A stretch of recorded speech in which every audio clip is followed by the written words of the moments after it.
Hi everyone, I'm Katie. I'm the director of programming here at Wicked Queer and super excited to do the Q&A for my Women's Shorts program that I got to curate this year. We have some of the filmmakers, actors, DPs here. This just screened on Saturday, and I feel like sometimes after I curate a program, then I get to sit in the theater and watch it like I'm like a proud parent of like, look at all these amazing films that everyone now gets to see. And I definitely felt like that this weekend. So I would love for you guys just to go around and say what you did on the film and just maybe a little synopsis of the film. So Erin, if you want to start with you. Yeah, for sure. My name is Erin C. Buckley, and I wrote and directed and produced my film CC Dances the Go-Go. And can you get us a little synopsis? Yeah, I mean, I like to say it's a little love story plus go-go dancing. So it's kind of a girl walked into a bar and she's incredibly shy and connects with the go-go dancer who's at the bar weekly. So yeah. I was so glad because sometimes it's really, I also do the comedy section, and sometimes, as you imagine, we get a lot of dramatic movies, and I'm always excited when I can find some to put into the women's program. And this one, like I don't know, I think I might have been the first one on the team to see it, and I was just like, yes, this is so funny. Oh, thank you so much, Katie. That's so nice to hear. Of course. Thank you. Kate, what about you? Hi, I'm Kate Black Spence. I am the writer, co-director, and actor in Static Space.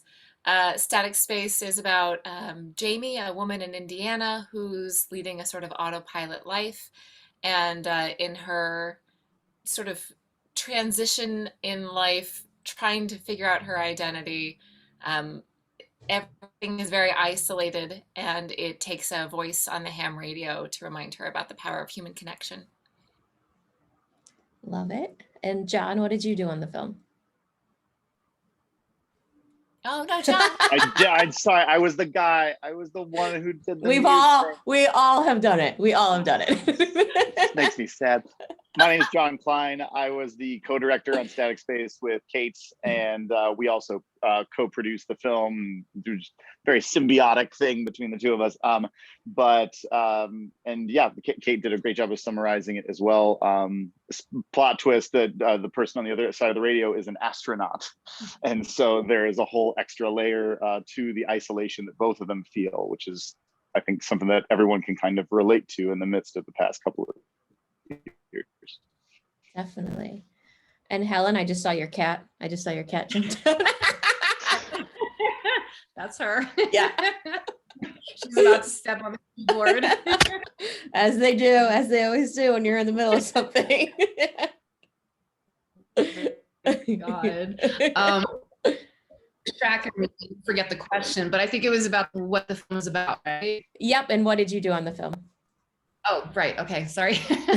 Writer, director, and one of the producers. Abby and Emily Go to Palm Springs is about two women who go on their first vacation together and basically try not to kill each other. So there's comedy and drama. That's a good way to put it. So Erin, let me start with you. My cat's literally right here as well. Amazing. How did you come up with the concept, and also kind of, I guess, the style of it, which I really liked, with, you know, having the lead talk to camera and then you go back to the scene and back and forth. I'd love to know about that. Yeah, totally. Well, it actually started out as a short play that I wrote and did in 2012 with my friend Rebecca, who plays the go-go dancer, who plays Cece. Okay. And she is, to say hyphenate is such an understatement. She is, you know, used to be on the national gymnastics team, is a trained actor, is an incredible dancer, is a choreographer, is a Russophile, did a Fulbright in Moscow. So I was like, what can I do to like pimp her out, basically? Like, what can I do to just like make her do all of her special skills? And then I wrote a part for myself where I could sort of be, you know, a sort of fictionalized, neurotic, even more neurotic version of myself. And so we did that in 2012 at Dixon Place, which is the super cool queer space downtown here in New York. And we did it as like a one night only event. Had an amazing design team, and we just had a blast making it. And then ever since then, I really wanted to make it into a film. And it, you know, other projects came and went. And then we made it happen in 2019. We shot it over 3 like really late nights. My producer, Rowena Mackay, was such an amazing advocate, and I got to make the film with Rebecca. I decided I wanted to step out of it, and my friend Aishan played the part I'd originally played in the stage version of it, because I really wanted to have the experience of being outside of a piece and getting to direct. And it was just super satisfying. But yeah, it started out as a play, which I think you can kind of feel in the direct address elements. It feels sort of like, you know, the breaking of the fourth wall and stuff. But I kind of wanted the experience of going inside somebody's head who's having trouble connecting, to kind of deconstruct that experience and just try to kind of connect a little bit more. Yeah, and I think one of the parts that got one of the most laughs this weekend was like when she was just like, "Oh, I'm just gonna go in the bathroom and text whoever," and it was just like everyone does that when they're like when they don't know what to do, and so they're like, "Who can I?" And I texted this woman who I haven't talked to, and yeah, completely. No, I know that was such a real. It feels like it's such a real experience for so many of us. You know, like wanting to connect and then just being like so scared. Yeah, so she of course retreats to her text messaging. Yeah, you know, like we do. Kate and John, their short was also in my sci-fi program, so I got the pleasure to ask them questions last time. But for the female connection in this is so amazing and sweet, and people, I think I even could hear people, they're like, she better be real. Like, she better be real or I'm going to be pissed. Yes. And then the part where, where she's like, no, let's just keep doing this every day. People just like literally started cheering. Hey! Oh, I'm so glad. Yeah. But just like, it really seemed to connect with the audience. So I just love to talk about, your character and kind of the connection that does happen through, just talking. Sure. Yeah. I mean, I think so. This, similarly to what Erin was saying, this short film is also based on the play that I wrote, which was a loose adaptation of a book that I read. So I really wanted to explore the way that I'm sorry, I'm going to go back and forth a little bit. My brain's frazzled. I wrote this all in 2020. I wrote the play and the short film in 2020, which I think is really important to understand, that like the idea of isolation and connection had very different meaning for all of us, I think, starting in 2020. But I really wanted to also explore the ways that we as a society and as women, I think, have really been isolated a lot longer than that. I think that we have let screens separate us from important connections and real people, and the way that we other everyone, it seems like, in the world, and the way we see someone at the bus stop and would rather not talk to them. I really wanted to explore what it can mean when you just let yourself have a connection with a stranger, that there's probably nothing that can come from it. And sometimes the really rewarding surprises of what can come from it. Their relationship is a surprise to both of them. And it's so beautiful in the novel. And I really wanted to try to capture that and try to see how much of it we could really use in a short 30-minute film. And I mean, 15 was what we were going for. Originally, we thought we had a 15-minute film, and then oops, it's twice as long. So how many pages is the script? 15. No, it's like 18. It's still not 30 minutes. It wasn't supposed to be this long. It was a challenge. The first time John came to me and was like, he read the play and he's like, you have to write this for a short film. Like, this has to be a short film. And I was like, well, I've never written it, but let me see what I can do.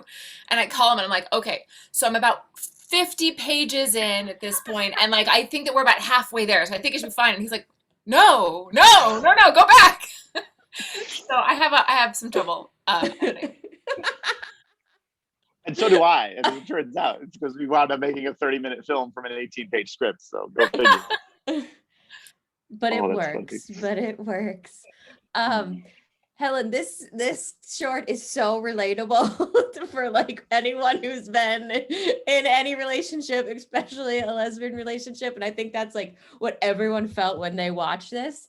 I would just love to know the inspiration kind of behind, the film. Well, shock of all shocks, it was my relationship. Okay.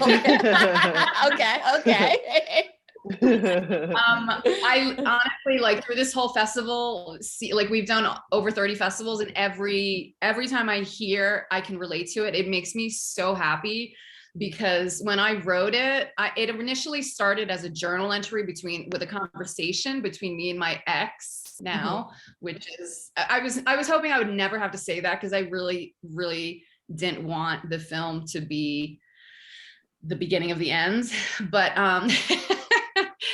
you know, it was based on a relationship that I was in, and it started with a road trip to Palm Springs and a conversation that me and my partner had in the car, and I was just so blown away by it that I wrote it down in my journal. And about 8 months later, when I was kind of mining, because I tend to mine my own life for material all the time, which I think we all do. Obviously, we're artists, it's what we do. And I went back to that conversation, and it was the first scene of the film in the car. And so I built everything around that. But yeah, most of the conversations happened. The one in the bar, the one by the hot tub, the one in the car. There were a lot of conversations that actually occurred, and everything else I kind of pulled out. But yeah, my relationship. Sorry to hear that it is no longer. Okay, everything happens for the best. I'm a full believer. So, like, something that is so personal, how is it then seeing the final product? I edited the film as well. So when I was throughout the editing process, I edited it for about 2 months. I actually cried a lot. Because it was, there was something really surreal. And I actually, when I was directing Jessie, who plays Abby, in one scene when I was directing her and I was telling her what I wanted her to do, how she felt, etc., and I teared up, because it was so close. And it took me about a year not to have an emotional reaction to the film, to be honest with you. So yeah, I mean, it was definitely emotional. I mean, I could definitely see that, writing something so personal, but I think from that comes really great content, and this movie is definitely a testament to that. And hopefully it was somewhat therapeutic for you. I know that's what a lot of us do. Yeah. It was definitely therapeutic. It got a lot of stuff out. So yeah, thank you. You're welcome. Erin, obviously this was a comedy, but I also feel like there is, kind of a moral to it of, you need to have some self-confidence, and you need to, feel like you need to you should put yourself out there, and you shouldn't put yourself down. And I feel like that's partially what I took away from it. And I think it was a really, really done in a great comedic way, but also had like a heart to it. I just would love for you to maybe comment on that. Yeah, I mean, it's certainly, well, the thing I'll say, I feel like mainly is that it's sort of about the protagonist getting out of her head and getting into her body. And I think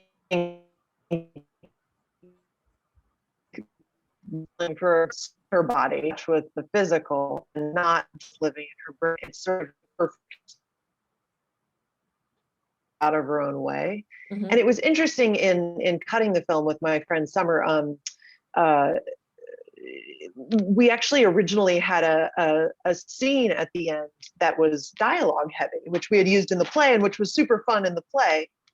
Then when we shot and when we edited, we actually ended up using a completely nonverbal version of events in the last scene. So that essentially Cece asks her to come out onto the dance floor, and all the language drops away, which I think ultimately was the perfect ending for the film, because it's ultimately about Nikki stopping using language. And she uses all that direct address to sort of describe her experience. She uses all this dialogue with the go-go dancer, with Cece, to kind of, I guess like describe experience as well. And at the end, that just all drops. And she's forced into, kind of forced out of her own way, and walks onto the dance floor. So that was really fun to kind of discover in the edit with Summer.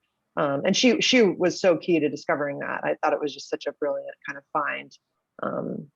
And there's some line from some Shakespeare play where I was an old monologue I did in drama school where the character says, "Stop my mouth," and I think that's ultimately what the protagonist is being is asking, like, just please make me shut up, you know.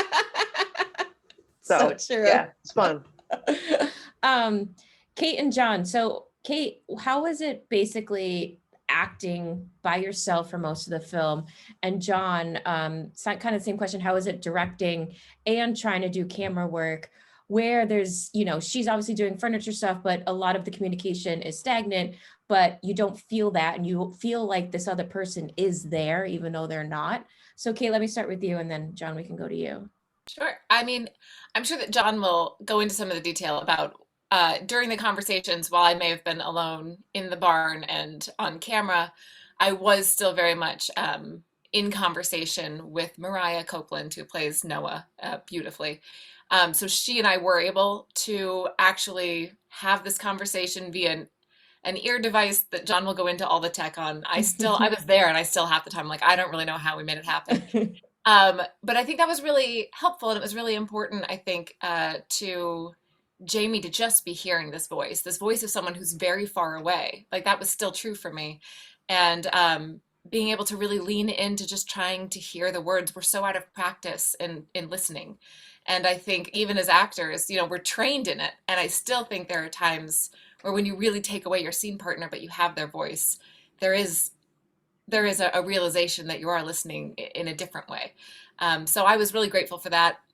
Otherwise, the rest of the film that wasn't in conversation is just Jamie living her life. And I grew up in Indiana, a very different kind of region, definitely wasn't farmland, but all of the Jamie sits alone in her barn or wherever, looking things up, eating her food by herself. There was something about that felt at all times very strange for me. It felt very like paths not taken. If I had chosen to stay in Indiana, if I had chosen not to come to Chicago and explore this life that I have and my queerness and all of these things, I wondered if that isn't exactly who I would have been. And so I think being alone out there was it was really interesting. It was great for the film, but it also was really good for me to sort of explore that and see who I am today. And I think too, like, from the tech side of things, I think a lot of the tech decisions we made, a lot of the camera decisions we made were also kind of informed by that feeling, right? Like just the fact that we're shooting in this very rural area, all the drone shots that we got to do, it's like the geek in me, the gearhead in me gets really excited about that stuff. But like that you feel the expansiveness of it. It's like looking down on like ants crawling along a hill, like, and you have this one little ant who's kind of like off to the side, like there you feel that isolation, but it's sort of writ large in the styling of the film. And we really tried to sort of, in feeling that, it became kind of an instinctual thing. Like, well, the camera's got to be back here, and it's got to frame her in this doorway. It's got to frame her in this window. It's got to close her off from things. And so a lot of those visual decisions were sort of informed by this constant feeling that the script has and that Jamie is dealing with, of feeling like she's boxed in somehow and trying to break free from that a little bit. And to Kate's point about the audio, and like as she mentioned, it's very important that Mariah and Kate be able to talk to. We didn't want a PA reading her lines. We could have done that, but like the performance is so affected by Jamie and Noah hearing each other's voice in real time. And even in the fact that we had this whole apparatus set up where Mariah couldn't be on set because of her job, couldn't COVID test until Friday, so she couldn't be on set till Sunday. But it was a whole thing, COVID regulations and pre-vaccines and all this stuff. But she we gave her a Tascam, like an audio recording device, so she recorded her own audio in high quality at her apartment, zoomed in to set. The Zoom call was broadcast to my AirPods and to Kate via an earwig, like a little earpiece that was hidden by her hat, which was a nice bit of wardrobe choice. Okay. And then the Zoom call was also run into our sound mixer, Matt Mm. Cholera, his mixer. And Matt devised this whole cockamamie thing. He's And the genius. result of all that was that, one, we could have Kate and Mariah talk to each other, but B, there was also like a delay, like a 1 second, maybe a little bit less than a second delay, which makes sense. Like from a space to ground Yeah. perspective, there probably would be a little bit of a delay in the audio. And there were times, and Kate's mentioned this before, but like where Mariah would drop out, like we would lose her for like a whole line, and you could see it in Kate's face. She's like, "Are you still there?" Like you Mhm. see it, but like that creates a new level of, as Kate said, of listening, of interacting, and it brings out this extra layer of truth to the performance of like wondering if she's talking to a real person or not. Mhm. And like, I'm trying to reach out to this person, I'm trying to connect with this person, I don't know if I'm getting through to this person just because of the technology. So there were a lot of these things that on the logistical side were very crazy, and it's a wonder that they worked.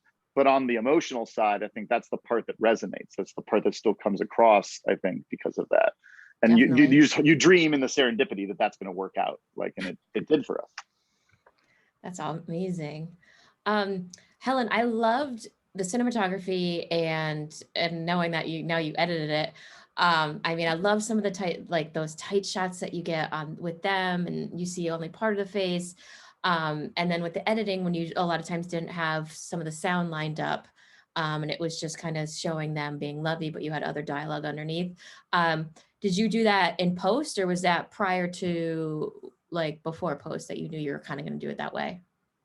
I actually wrote that into the script. Okay. But there were scenes in the script already that had like good loving voiceovers over fights, or fights over loving scenes. So it was kind of, because everything is so blurry in relationships, you kind of never really know whether you're fighting or making up, or it's good or it's bad. So I really wanted that kind of, crossover. So it was written into the script, and I just explored it even more in the editing process. Editing is one of my favorite things. Like, I learned how to edit on a flatbed when I went to film school in the 90s. Love it. I went to Bard. So I was like, I've hot spliced, I've tape spliced, I used to hot splice my negative, I've edited on the Steamback. So I learned editing really young, and I love the process of editing. So yeah, but we did, I did that in both, from both sides. And if you had to tell me, are they together still, or are they not together still? I mean, honestly, in the fictional version, I'd like to see them together. Me too. Just because, and honestly, when I wrote it and when I was watching it, I envisioned them together, no matter what was happening in my personal life, because I like them together. I like that they're opposites. I like that, relationships are hard, and you learn from the other person, especially if you're opposite, and I love that process. And I'm not, sorry that it went that way for me, but like, I wish, I see them together. I like them together. So do I. So this is a question I just love, when I have a women's program, and then we have the female representation in front and behind the camera, and it's just so great to see you guys all here. I just love to talk about, having the female representation, particularly behind the camera, and doing the directing and doing the editing, and how important that is. Erin, if you want to start. Oh, yeah, I mean, it's huge for me. Yeah, I would say a lot of my team, a lot of the sort of leads on this project were women. Yeah, my producerial team was female. My 2 actors are women. All my extras, my editor. So a lot of the team. Yeah, it was incredible. I mean, it was just really incredible. I worked with a guy as my DP, and he was just extraordinarily generous, really good teammate. But yeah, most of my team was, a lot of the team was female. It was cool. My choreographer, of course, is Rebecca, who played Cece. I mean, she was amazing. But yeah, it's fun. It's really, really fun. And Kate, what about you? I mean, I think it's essential. I still have days or times, moments, projects where, you know, I'm cast in something and I look over and it just occurs to me that it's still mostly men behind the table.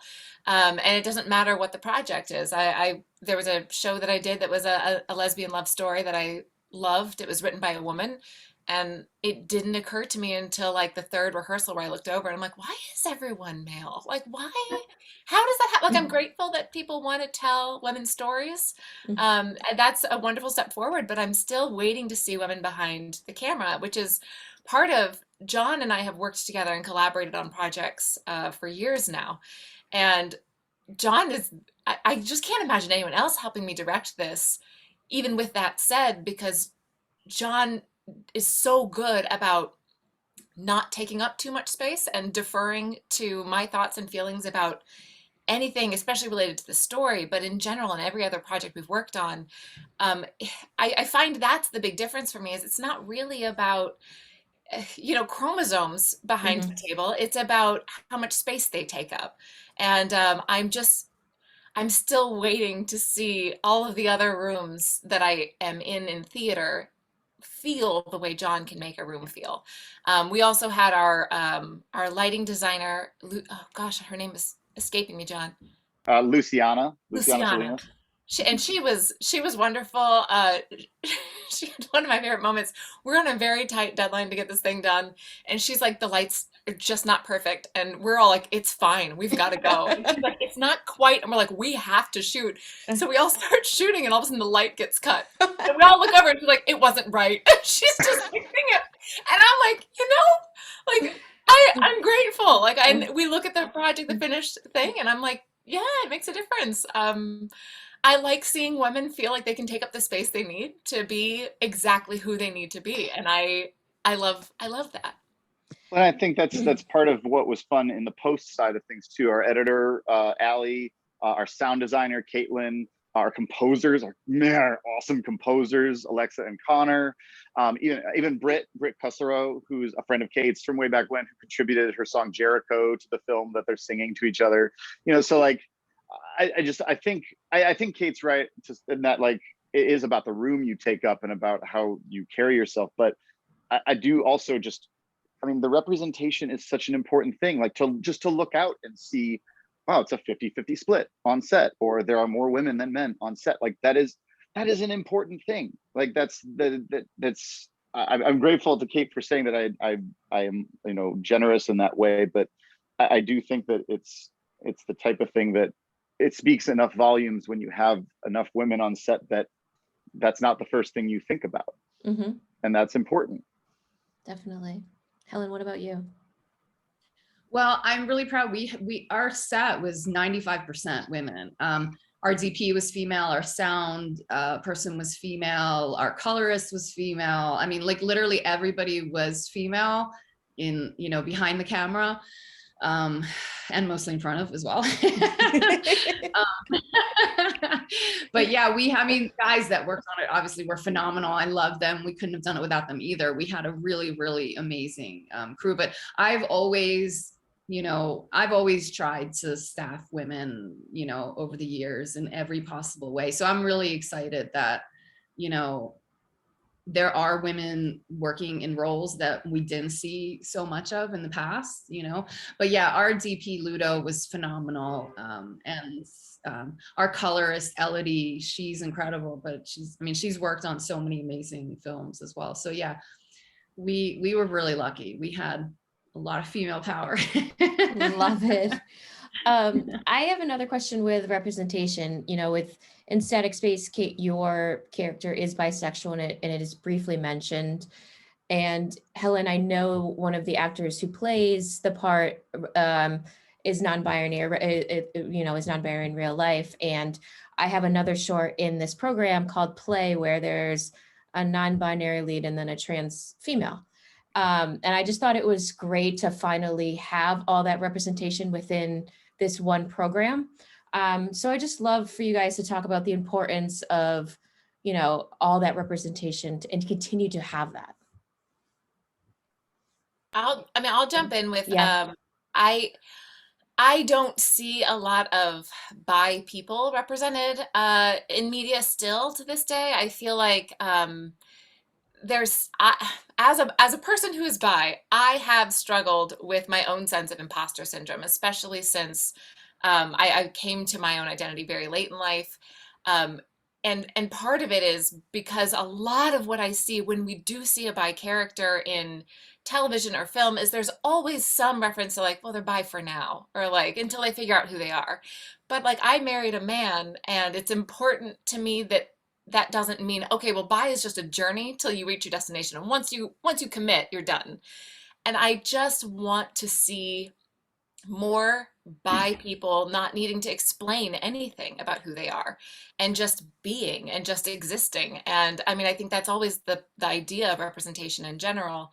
But especially, I just feel like we still seem to have some sort of a stigma against against not fully committed queer people. And like, I don't understand the judgment there.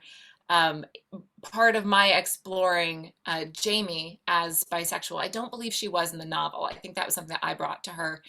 And part of that was also just because I didn't get to fully explore all of these things, you know, when I was single, and I really wanted the opportunity for other people to also be able to live vicariously through her. She has more of a journey in the theater script than the short film, but I also really chose not to comment on it too deeply in the film.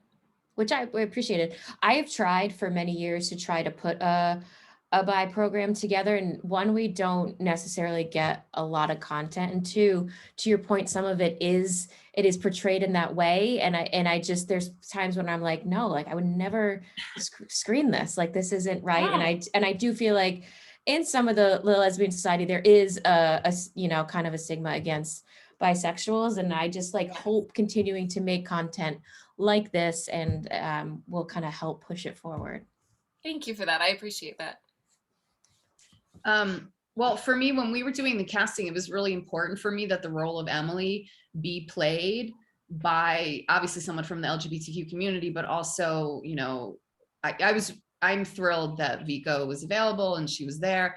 It's really important for me to have A, butch representation, and B, non-binary representation, because my ex, you know, and she was a part of kind of inspiring this a little bit, you know, she was always saying to me, like, you know, because she's masculine presenting, and I'm very femme, obviously, and I'm queer, you know, I've never identified with the word bi, but like I love queer and bi and all of that, whatever. They're, to me, they're, you know, we're all a lot of different labels and whatever, but just live your life, be happy. But my ex would, you know, we would watch a lot of content, and she would be like, she would rarely see butch representation on screen. And that really upset me. And I was like, why? Because I love butch women, and, you know, to me, they're everywhere, you know, because I love them. And, you know, it was really important for me to have butch representation on screen. Yes, it was partly inspired by her kind of expressing, well, I don't see myself on screen as much as I'd like to. And I was like, yeah, of course. Like, how could I cast anything but a beautiful butch or non-binary person to play this role? So it was really important to me. And so during the casting process, you know, there were moments where like I had a very, very specific list of like 10 people and they were the only 10 people I wanted, and Vico was one of them. So, you know, I think it's really important to have that representation. Absolutely. So Vico is in another one of the shorts that we're screening. I saw that. Yeah, I saw that she has shorts in the festival. And I definitely recognize her from like, I think we all have a little crush on her, and we all like, I definitely recognized her from like shorts from like a few years ago. And I was like, I loved it when it opened and she was in it. She's great. Yeah, she's amazing. Our cast was like, incredible. Just, I can't say enough words. Kate, Erin, do you have anything to say or to comment? No, I loved hearing what they had to say. John, do you have anything to say? No, same. That hit the nail on the head for me. Back to kind of what we were talking before, John, I'll ask you, because we had a lesbian feature that just played this weekend, and it was written and directed by a cis man, but his partner identifies as queer, and then he had basically basically everyone behind the camera was female, and he said, it was important to get things right, and then once he cast the lead part as a lesbian, like he brought her in to make sure like he was writing the correct things. Like, how did you feel like being, on this movie and on this script and having a say, but also like making sure that Kate had the space to do what she wanted to do? Well, I think it's a great question. I think there's a couple of things to say to that. One is, I mean, Kate and I as co-directors, and Kate as the person who is the genesis behind the play and the short film. It's interesting. John Cannon, who wrote the book "Can You Hear Me," like, is a man, and he's talked about how there's an interesting sort of critique that comes with that, where he's always surprised, and his readers are always surprised that a man wrote these books, and he writes almost exclusively lesbian female content. Like that's all of his books are in that realm. And I think with that in mind, what resonated with me about the play when I read the play first was how truly fleshed out the characters and the connections were between the two of them, like the journey they go on. And I think that specificity is what makes it universal. Like, everyone can relate to that in some way. So like when I read the play, I had memories of my wife and I when we were in a long distance relationship, and she was in London and I was in Chicago, and we had, calling cards and stuff like that.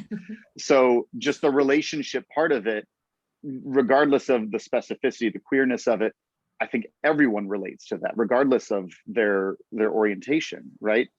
But I also felt like because Kate was there on set, Kate was so inhabiting this character of Jamie and had such a say in the writing of it, and such a collaborative relationship too with Maggie O'Brien, our production designer, who was helping with costumes. And there are all of these things that fed into this character, this person, that there was a lot of it that was just me trusting Kate on some level. Mm-hmm. The collaboration that we had in that was saying, listen, I can give you an insight into the story, into the visual style of this. This is very much, you have insights into this experience that I don't know that I can provide, right? And I think it's important for cis people to acknowledge that, is that like I don't know what I can contribute to that conversation that you personally couldn't contribute 100 times better, and you should be the one with that voice anyway. Mm-hmm. Right. So that's I think just the collaborative energy that we had on set, and that everyone I think shared on set, was being mindful of that and being trusting of each other. Like, the movie is very much a movie about empathy and understanding what another person is going through. And so I feel like we sort of set the stage on set for everyone on the crew to kind of have that kind of relationship. And so I thought that was my way of kind of approaching the subject matter, approaching the characters, approaching the story, and approaching the set. Mm-hmm. As a cis person who doesn't quite, I will never fully understand that experience. So it's important for me to let other people sort of take the reins in those cases and leave the set open to those kinds of experiences.